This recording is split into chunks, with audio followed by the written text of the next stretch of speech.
السلام عليكم كل حبايبي ومتابعين قناتكم قناة ليلي. تعالي بقى اقولك، لو عندك نص كيلو لحمة نعمل بيه وليمة كبيرة.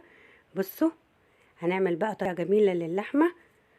هو لحمة ببصل او زي كباب الحلة.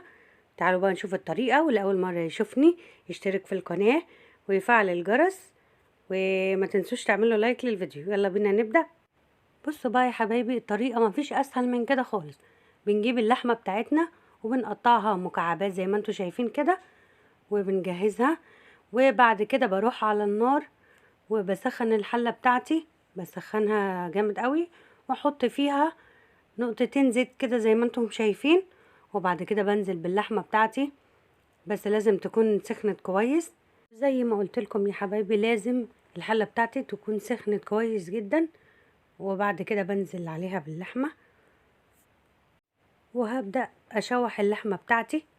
لو ملاحظين ان انا بقلبها مش بتتقلب معايا كده بسهولة، تحسوا ان اللحمة ايه، فهصبر عليها شوية اسيبها، وبعد شوية هقلبها. بصوا، هتتقلب معايا بكل سهولة جدا. هسيبها 5 دقايق بس. عاوزة كل اللي لسه بيتفرج معايا على الفيديو يصلي كده على الرسول عليه الصلاة والسلام، وما تنسوش تعملوا لايك للفيديو، تشتركوا في القناة. بصوا، انا هبدأ برضو هسيبها 5 دقايق كمان تتشوح وتشرب المية اللي هي ايه، نزلت منها دي. والتشويحة دي بقى يا حبايبي بتدي طعم للحمة، طعم جميل جدا، وبتخليها تستوي برضو، بتساعد على انها تستوي بسرعة.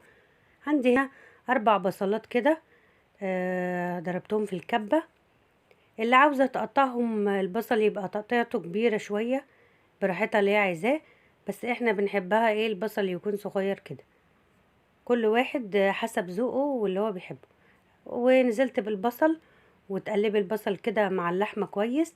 بعد كده هجيب ايه التوابل بتاعتي بقى، بعد ما قلبت البصل كويس، وهبدأ احط التوابل على اللحمة. والتوابل اللي حابة تضيفيها حسب ذوقك ضيفيها، كل واحد وذوقه.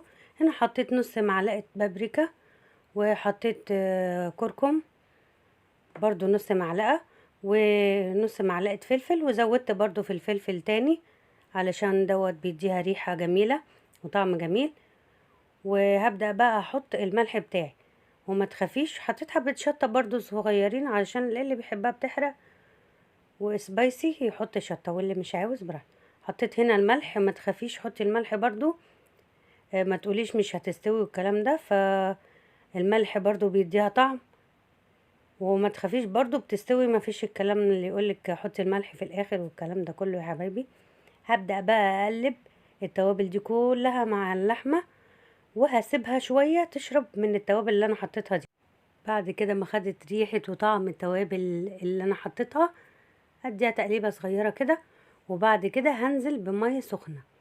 خدي بالك لازم المية بتاعتي تكون سخنة، علشان دي تكمل تسوية اللحمة. لو حطيتي المية باردة فكده هيبقى غلط، لازم تكون سخنة بتغلي. هحطها زي ما انتم شايفين كده، المية بتاعتي مش كتيرة، يا دوبك مغطية اللحمة. وهبدأ اقلبها تقليبة، وهقفل عليها واسيبها لغاية ايه اما تستوي شوية. وبعد كده هوريها لكم بقى شكلها ايه. بصوا بقى هنا يا حبايبي، الريحة بقى ما اقولكوش عليها، ريحتها جميلة جدا. وبصوا البصل مش باين خالص. لو عاوزة تزودي في كمية البصل زودي براحتك حسب اختيارك. وسبتها برضو شوية كمان، وبعد كده بصوا خلاص استوت ودايبة وجميلة جدا جدا. عاوزاكم بقى تجربوا الطريقة دي وهتدعولي، ومخدتش وقت خالص، ومستوية وجميلة وزي الفل. يلا بقى نقدمها على سفرتنا. ممكن بقى تقدميها مع رز كده زي ما انا عاملة، او ممكن تتاكل بالعيش برضو. فهي في كلا الحالتين جميلة جدا جدا. ما تنسوش بقى يا حبايبي تعملوا لايك للفيديو، وتشتركوا في القناة، وفعلوا الجرس عشان يوصل لكم كل جديد. شكرا لكم.